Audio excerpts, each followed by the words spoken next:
In a lot of knitting projects, you'll need to know how to pick up stitches. This can be especially useful if you're doing a bag that has a bottom where you pick up around and knit up, or if you're doing the collar on a sweater and you need to pick up stitches that either have been bound off or along the row-wise. So in this video, I'm going to show you how to pick up stitches in stockinette stitch, both row-wise and stitch-wise, as well as in garter stitch. We're going to start with stockinette along the row. This is the most common pickup that you're going to have to do. So let's get started. If you ever have to pick up stitches to do the button band on a cardigan, you'll need to know how to pick up the stitches row-wise. The general rule to pick up the stitches, if your pattern doesn't state it clearly, is to pick up 3 stitches for every 4 rows of knitting. You begin by finding the selvage stitch. This is going to be the very last stitch or the very first stitch of the row. That will basically get folded under as you're going to be picking up between the first stitch and the second stitch. When you look at the fabric there, you'll see that there's a little bar that is essentially the bottom of a loop created between stitches. That's where you're going to be picking up. Some directions say pick up and some directions say pick up and knit. Generally speaking, picking up and knitting will actually be a little bit easier because you won't be pulling so much of the yarn at the same time. This can also get a little confusing because if you just pick up the stitches and put them on the needle, they can kind of move around and do some funny things. So oftentimes picking up and knitting is the best way to go. Now if you're going to be doing ribbing on the second round or row, then you'll probably want to pick up your stitches with a smaller size needle than you used for the rest of your garment. And this is true with the ribbing itself as well, that you'll want to use a smaller needle. If you're just doing stockinette stitch, use the same needle size that you used to knit the rest of the garment. So what you'll want to do is pick up those bars, and this is very simple. You just knit into it like a regular stitch. Now you can do this one at a time, you can do it several at a time, pick up 3 or 4 and then drop them take them off the needle when you knit them. So you look and you find the next loop and you just complete the row like that. Generally speaking, you'll want to pick up with the right side facing, because that way you can tell if something's going to look a little bit funny in the finished piece. When you pick up with the wrong side facing, you can't always see what's going on the right side. So it's usually, unless stated otherwise, it's best to pick up with the right side facing. But keep in mind that if you're knitting flat, the next row will be on the wrong side.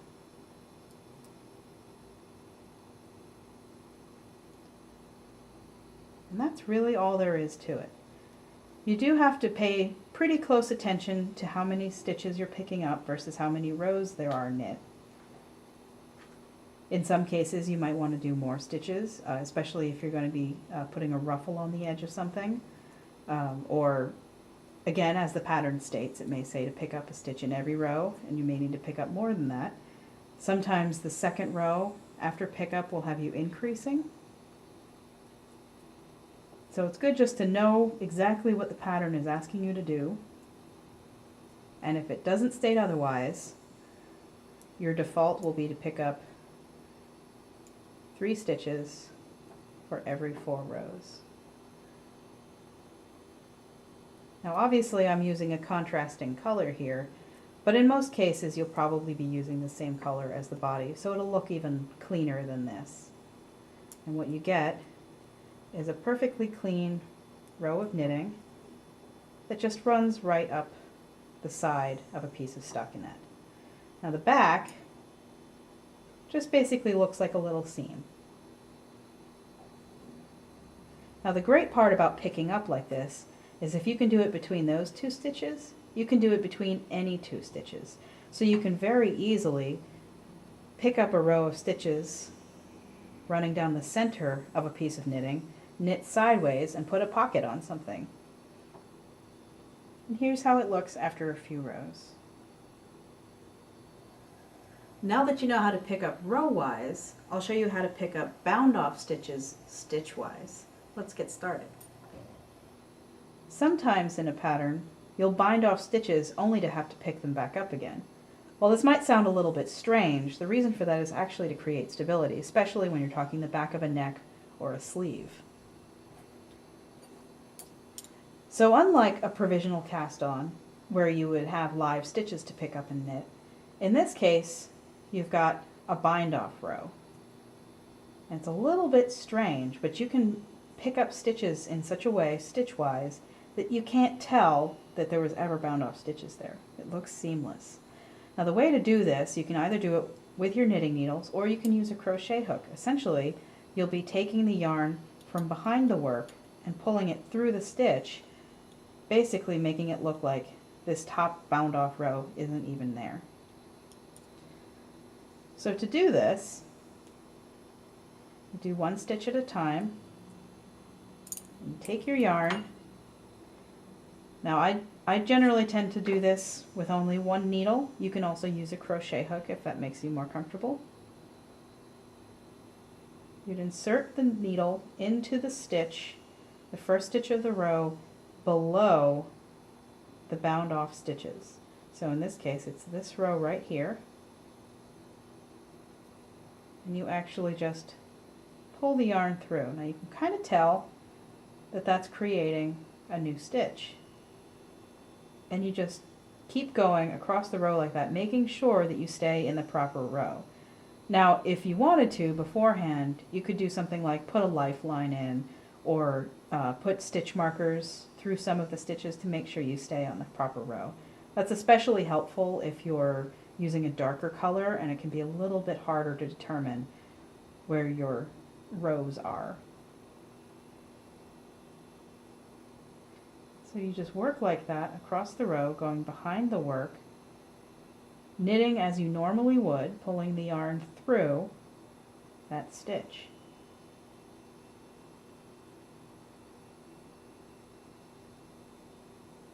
This is actually much faster than picking up row-wise. And it looks really, really clean.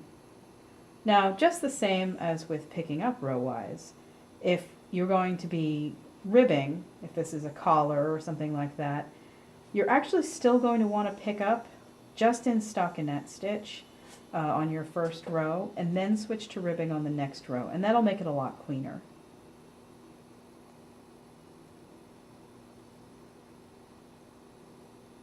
And so that's all it takes to pick up stitch-wise. And just like picking up row-wise, you can do this anywhere on the garment, anywhere on the stockinette fabric. You can pick up a row in the middle and do the same thing, create a pocket, create welts, do all kinds of things. So this is a very versatile technique, and on the back it's very, very clean, and you end up with a very sturdy seam that doesn't look like a seam at all. And this is how it looks after you've knit a few rows. It's flat and looks nearly seamless. A great thing about this is if you knitted your sweater a little too short, you can always pick up and put a few inches more on the bottom. Picking up in garter stitch is just about the same as picking up in stockinette, but when you're picking up along the rows, you'll do things a little bit differently. I'll show you how. Because the gauge is different in garter stitch, picking up stitches along the row is a little bit different as well. Instead of picking up 3 stitches for every 4 rows, you'll actually be picking up a stitch in every single ridge. So that's every 2 rows you pick up 1 stitch. And that's to account for the fact that the rows in garter stitch are much shorter than in stockinette. So to pick up in the ridges, you essentially find the last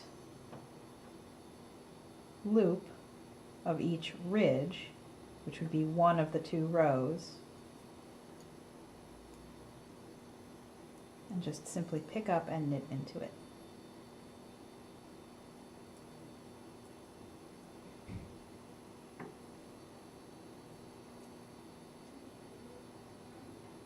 Now while knitting garter stitch is certainly very easy, doing a lot of different things with it can be a little bit more tricky. The picked up stitches won't match as well in garter stitch as they do in stockinette.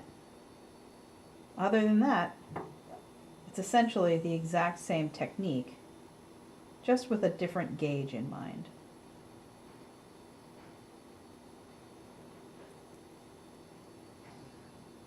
And here's how it looks after a few rows.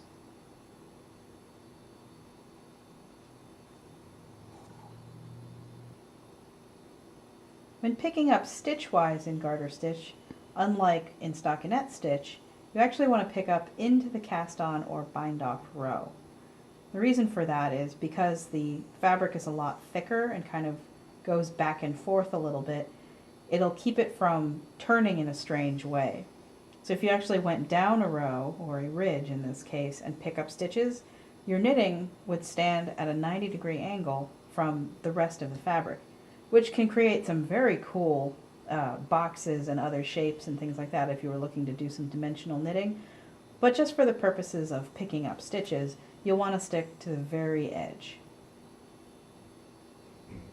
the top ridge of the bound off row. So I bound off with this side facing, and it's actually the other side that I'm going to be picking up into.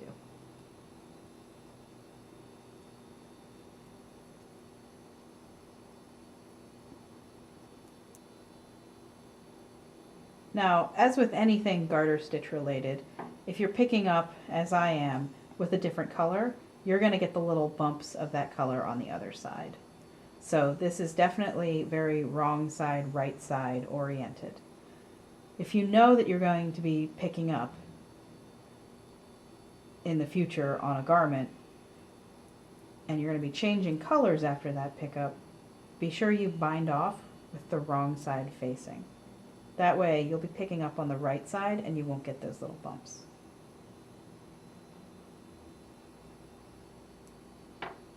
And that's really all there is to it.